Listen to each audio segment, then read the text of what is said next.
தந்தை, மகன், தூய ஆவியின் பெயராலே ஆமேன். ஒவ்வொரு கடவுளுடைய அருளும் ஆசீரும் பாதுகாப்பு வழி நடத்துதல் உங்களோடு இருப்பதாக. இயேசுவில் அன்பு சொந்தங்களை, புதுக்காலம் முதல் வாரம் வியாழக்கிழமை அருளும் ஆசீரும் பொழிகின்ற ஆண்டவர் இந்த நாளிலும் கூட உங்களையும் உங்கள் குடும்பத்தையும் நிறைவாய் ஆசீர்வதித்து வழிநடத்த உங்களை வாழ்த்துகிறேன். உங்களுக்காக ஜெபிக்கின்றேன். அன்பார்ந்தவர்களே, ஆண்டவர் துணையிருப்பார், ஆபத்து அணுகாது, மழை போல் சூழ்ந்திருப்பார், துன்பங்கள் நெருங்காது. கண்ணை இமை காப்பதை போல கடவுள் நம் ஒவ்வொருவரையும் காக்கின்ற தேவனாயிருக்கின்றார். நான் உன்னை ஒருபோதும் மறப்பதில்லை என்று சொல்லி நம்ம நினைவிலை வைத்து நம் தேவைகளை சந்திக்க அருள் புரிகின்ற தேவனாயிருக்கின்றார்.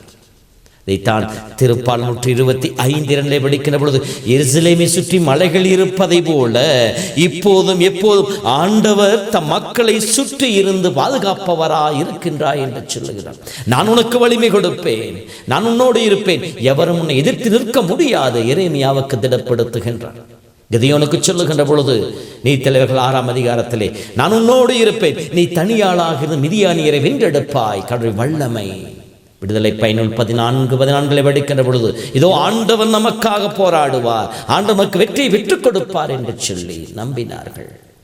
அன்பு சொந்தங்களே, நம் தேவன் வல்லமையான தேவன். இதை உணர்வுதான் பொருளே சொன்னார்.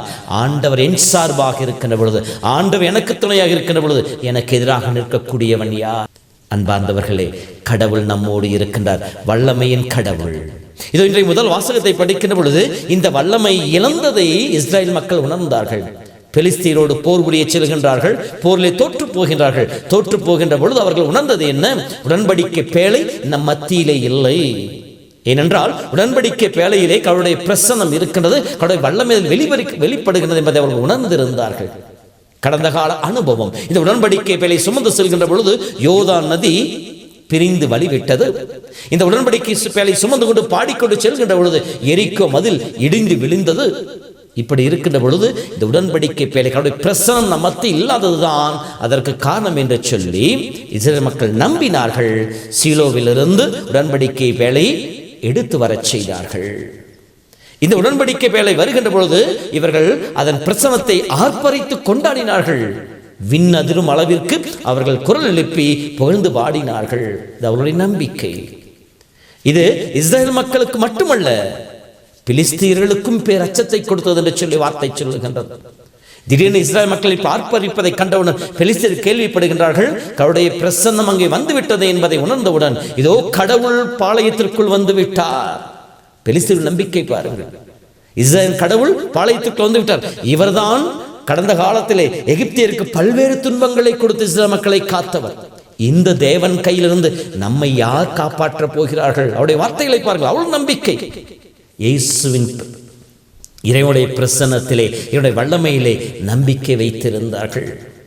அன்பு சொந்தங்களே, இன்று நம் மத்தியிலும் அவருடைய பிரசன்னம் இருக்கின்றது.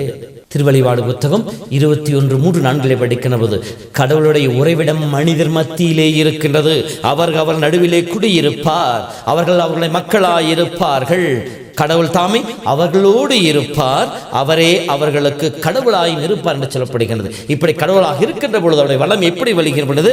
அவருடைய கண்ணீர் அனைத்தையும் துடைத்திடுவார், அவர் துயரங்கள் அனைத்தையும் எடுத்து போடுவார். சாவு இராது, துன்பம் இராது, துயரம் இராது, அழுகை இராது, வேதனை இராது. இவை அனைத்திலும் இருந்து கடவுள் அவர்களை காப்பார் என்று சொல்லப்படுகின்றது. இத்தகைய வல்லமையுள்ள கடவுள் இன்றும் நம் மத்தியில் இருக்கின்றாரே. நற்கருணை பிரசன்னத்திலே, இறை வார்த்தையின் வடிவிலே, அருட்சார்ந்த கொண்டாட்டங்களிலே கடவுள் நம் மத்தியிலே வாழ்ந்து கொண்டிருக்கிறார். கடவுள் நம்மோடு. இம்மானுவேல், நான் உன்னை விட்டு விலகுவதில் உன்னை கைவிடுவதும் இல்லை, என்னாலும் உன்னோடு இருப்பேன் சொல்ற கடவுள் நம்மோடு இருக்கின்றார். நம் வாழ்விலே துன்பங்கள், துயரங்கள், வேதனை, போராட்டங்கள், கஷ்டங்கள், கண்ணீர், அழுகை, இழப்புகளை சந்திக்கிற பொழுது நாம் உணர்கின்றோமா? கடவுளுடைய பிரசன்னம் என் மத்தியிலே இல்லை, கடவுளுடைய பிரசன்னம் என்னோடு இல்லை என்பதை உணர்ந்து கொண்டு அந்த பிரசன்னத்தை நம் மத்தியில் ஏற்றுக்கொள்ள நாம் தயாராக இருக்கின்றோமா? ஆண்டவருடைய பிரசன்னத்திலே இணைந்து வாழ்கின்ற பொழுது இந்த துன்பங்கள் எல்லாம் மறைந்து போகும் என்கிற நம்பிக்கை நமக்கு இருக்கின்றதா? நம்புவோம் சகோதரமே. அந்த இஸ்ரேல் மக்கள் நம்பினார்கள். எனவே உடன்படிக்கை பேழையை அந்த பாளையத்திற்கு கொண்டு வந்தார்கள், ஆர்ப்பரித்து கொண்டாடினார்கள். நாமும் ஆண்டவரை நம் உள்ளத்திலே கொண்டு வருவோம், நம் வாழ்க்கையிலே அவருக்கு இடம் கொடுப்போம். அப்பொழுது கடவுள் சொல்லுவார், நான் உன்னோடு இருந்து உன்னை ஆசீர்வதிப்பேன், நான் உனக்கு துணையாக இருந்து உனக்கு போராடி வெற்றியை விற்றுக் கொடுப்பேன், நீ அமைதியாக இரு என்று சொல்லி நம் வாழ்க்கையிலே வெற்றியை விற்றுக் கொடுப்பார். இது முதல் பாடம். இரண்டாவது பாடமாக இன்றைய முதல் வாசகம் நமக்கு சொல்லிக் கொடுப்பது, கடவுளிடம் வல்லமை இருக்கின்றது, ஆனால் அந்த வல்லமை செயல்படுவதற்கு நாம் அனுமதிக்கின்றோமா? நம்முடைய சுதந்திரம் இல்லாமல் நம்மை படைத்த கடவுள் நம்முடைய உரிமை இல்லாமல் நம்மை மீட்க முடியாது என்று சொல்லி அகஸ்தியனார் சொல்லுவார். கடவுளுடைய வல்லமை செயல்படுவதற்கும் கடவுளுடைய ஆற்றல் நம்மிலே நிலைத்திருப்பதற்கும் கடவுள் நம்முடைய அனுமதிக்காய் காத்து கொண்டிருக்கின்றார். இன்றைய முதல் இரண்டாவது பகுதி, உடன்படிக்கை வேளை அங்கு வந்து அவருடைய பிரசன்னத்தை உணர்ந்ததும் கூட இஸ்ரேல் மக்கள் தோற்று போனார்கள். காரணம் என்ன?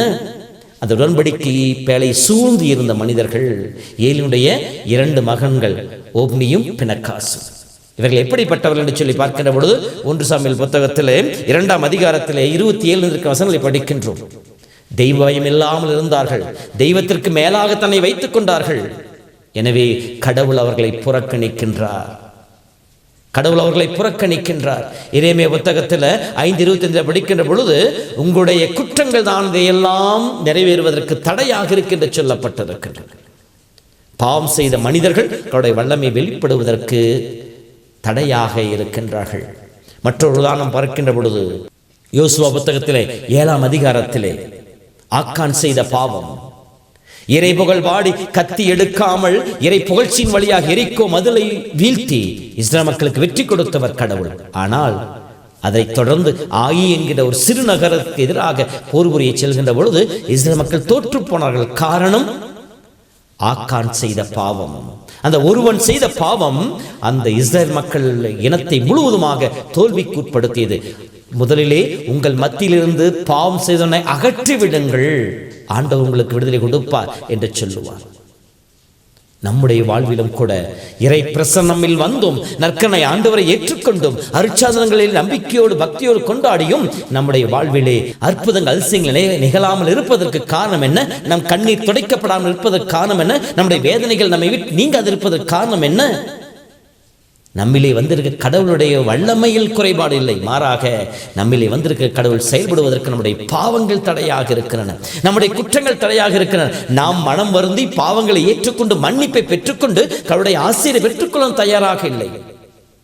மந்திரத்தில் மாங்காய் பறிக்க நாம் ஆசைப்படுகிறோம். என் வாழ்வில் எந்த மாற்றங்களையும் செய்ய மாட்டேன், என் குறைபாடுகளை ஏற்றுக்கொள்ள மாட்டேன், என் பாவங்களில் நான் மன்னிப்பை பெற மாட்டேன், ஆனால் கடவுளின் வாழ்வில் இந்த அற்புதங்களை செய்ய வேண்டும் என்று சொல்லி, இப்படி இஸ்ரேல் மக்கள் இவருடைய பிரசன்னம் இருந்தும் வல்லமை மிக்க கடவுள் அவர் மத்தியில் இருந்தும் அவர்கள் தோற்று போனதை போலதான் இன்று நாமும் கடவுளுடைய நற்கனை பிரசன்னம், இறைவன் அருட்கொண்டாட்ட பிரசன்னம் வாழ்வில் இருந்தும் நாம் தோற்று போய் கொண்டிருக்கின்றோம்.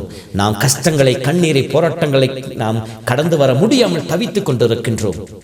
உணர்ந்து கொள்வோம் சகோதரமே, நம்மிலே இருக்கின்ற கடவுள் வல்லமையானவர். நம்மிலே இருக்கின்ற கடவுள் வல்லமையான கடவுள் செயல்பட வேண்டுமெனில் நான் அதற்கு அனுமதி கொடுக்க வேண்டும். நான் ஆண்டவர் விட்டு விலகி இருக்கின்ற, ஆண்டவர் விட்டு அகன்று இருக்கின்ற, பாவத்தில் வாழ்ந்து கொண்டிருக்கின்ற சூழ்நிலைகளை நான் உணர்ந்து கொண்டு நான் ஆண்டவரை நோக்கி வருகின்ற பொழுது, என் ஆன்மாவை சுத்திகரிக்கின்ற பொழுது, பாவ சங்கீதனம் ஒவ்வொரு அருட்சாதனம் என்கின்ற அருட்சாதனை தக்க முறைகளை பயன்படுத்தி நான் ஆன்மாவை தூய்மையாக்குகின்ற பொழுது ஆண்டவர் வல்லமையாய் செயல்படுவார். ஜோசுவா புத்தகம் 3ஆம் அதிகாரம் அழகாக சொல்லப்படும், இன்று உங்களை தூய்மையாக்குங்கள், நாளை கடவுள் உங்கள் மத்தியிலே அற்புதங்களை செய்வார். நாம் எப்பொழுது நம்மை தூய்மையாக்குகின்றோமோ அப்பொழுது கடவுள் நம் வாழ்விலே செயல்படுபவராக இருப்பார்.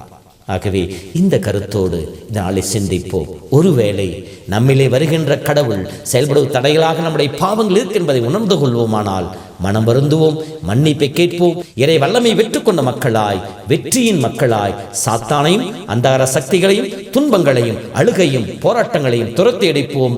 இறைவனோடு இணைந்து மகிழ்ந்திருப்போம். கடவுள் உங்களோடு இருந்து உங்களை வழி நடத்துவாராக. ஆண்டவர் உங்களோடு இருப்பாராக. எல்லாம் வல்ல இறைவன் தந்தை, மகன், தூய ஆவி உங்களை நிறைவாய் ஆசீர்வதிப்பாராக. ஆமென். ஆண்டவர் துணை இருப்பார், ஆபத்து அழகாது,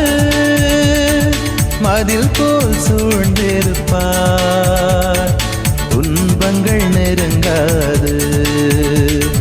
கலங்காதே மனமே, கலங்காதே மனமே, அன்பான தேவன் அரவணைப்பார். கலங்காதே மனமே.